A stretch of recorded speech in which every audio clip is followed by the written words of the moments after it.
Hi hello കൂട്ടുകാരെ, മഹാലക്ഷ്മി സീരിയലിൻ്റെ ഇനി വരാൻ പോകുന്ന ഒരു എപ്പിസോഡ് വിശേഷത്തിലേക്ക് എല്ലാവർക്കും സ്വാഗതം. അങ്ങനെ കണ്ണൻ്റെയും അനന്തുവിൻ്റെയും ഗുണ്ടകൾ സാഗറിനെ പിന്തുടർന്ന് പിടിക്കുകയാണ്. പിടിച്ചതിന് ശേഷം രൂക്ഷമായി മർദ്ദിക്കുകയും ചെയ്യുന്നുണ്ട്.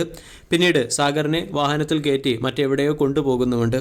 ഈ സമയത്ത് സാഗർ ആലോചിക്കുകയാണ്, പറഞ്ഞ ജോലി ചെയ്യാത്തതുകൊണ്ട് ഇനി മേഘൻ തനിക്കെതിരെ കൊട്ടേഷൻ നൽകിയതാണോ എന്നും. ഒളിസങ്കേതത്തിലെത്തുമ്പോൾ അവിടെ വെച്ച് കണ്ണനെയും അനന്തുവിനെയും കാണുന്നുണ്ട്.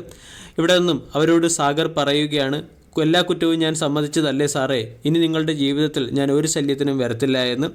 അത് കേട്ട് അനന്തുവിന് ദേഷ്യം വരികയും അനന്തു പറയുന്നു, സത്യം പറയടാ, ആരാടാ നിന്നെ കമലേശ്വരം ഫിനാൻസിലേക്ക് കടത്തിവിട്ടത് എന്ന്.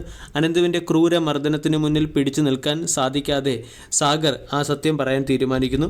ആ സമയത്ത് കണ്ണൻ അവരോട് ചോദിക്കുകയാണ്, അവൻ്റെ പേര് മേഘനാഥനാണോ എന്ന്. അപ്പോൾ സാഗർ ആ സത്യം സമ്മതിക്കുകയും മേഘൻ ചെയ്താൻ പറഞ്ഞ കാര്യങ്ങളെക്കുറിച്ചൊക്കെ വ്യക്തമായി കണ്ണനോടും അനന്തുവിനോടും പറയുകയും ചെയ്യുന്നു. അത് കഴിഞ്ഞ് കണ്ണൻ വീട്ടിലെത്തിയപ്പോൾ മഹാലക്ഷ്മിയും മേഘനാഥൻ്റെ ക്രൂരതകളെക്കുറിച്ച് സംസാരിക്കുന്നുണ്ട്.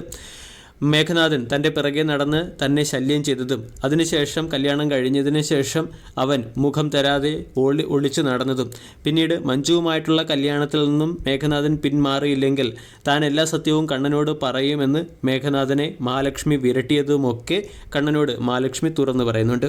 തന്നെ ഇത്രത്തോളം ദ്രോഹിച്ച മേഘനാഥനെ അങ്ങനെ വെറുതെ വിട്ടാൽ പറ്റില്ല എന്ന് തീരുമാനിച്ച് കണ്ണനും മഹിയും കൂടി മേഘനാഥൻ്റെ വീട്ടിലേക്ക് പോവുകയാണ്. അവിടെ വാമനൻ അമ്മാവനെയാണ് കാണുന്നത്. വാമനൻ അമ്മാവനോട് പറയുന്നുണ്ട്, എവിടെയാണ് തങ്ങളുടെ മോൻ അല്ലെങ്കിൽ അമ്മാവൻ്റെ മോൻ എന്ന് ചോദിക്കുന്നുണ്ട്. അവൻ ഇവിടെ ഉണ്ടായിട്ടും ഇനി ഇല്ല എന്ന് പറയാൻ നോക്കണ്ട എന്ന് പറയുമ്പോൾ തന്നെ മേഘനാഥൻ താഴേക്ക് ഇറങ്ങി വരികയാണ്. കണ്ണനും മഹാലക്ഷ്മിയും ആ സമയത്ത് മേഘനാഥനെ രൂക്ഷമായി നോക്കുകയും ചെയ്യുന്നുണ്ട്. പിന്നീട് ശ്രീമന്തി അമ്മായിയുടെയും വാമനൻ അമ്മാവൻ്റെയും മുന്നിൽ വെച്ച് തന്നെ മഹാലക്ഷ്മി അവൻ ചെയ്ത എല്ലാ ക്രൂരതകളെക്കുറിച്ചും പറയുന്നുണ്ട്.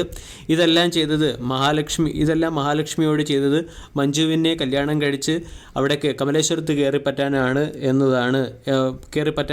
എന്നുള്ള കാര്യവും കണ്ണൻ മനസ്സിലാക്കുന്നുണ്ട്. നിന്നെപ്പോലെ ആഭാസനായ ഒരുത്തന് ഞാൻ എൻ്റെ പെങ്ങളെ കെട്ടിച്ചു തരികയില്ല എന്ന് പറഞ്ഞ് അവിടെ നിന്ന് ഇറങ്ങുന്ന കണ്ണനെ കാണിച്ചുകൊണ്ടാണ് ഇന്നത്തെ എപ്പിസോഡ് അവസാനിക്കുന്നത്.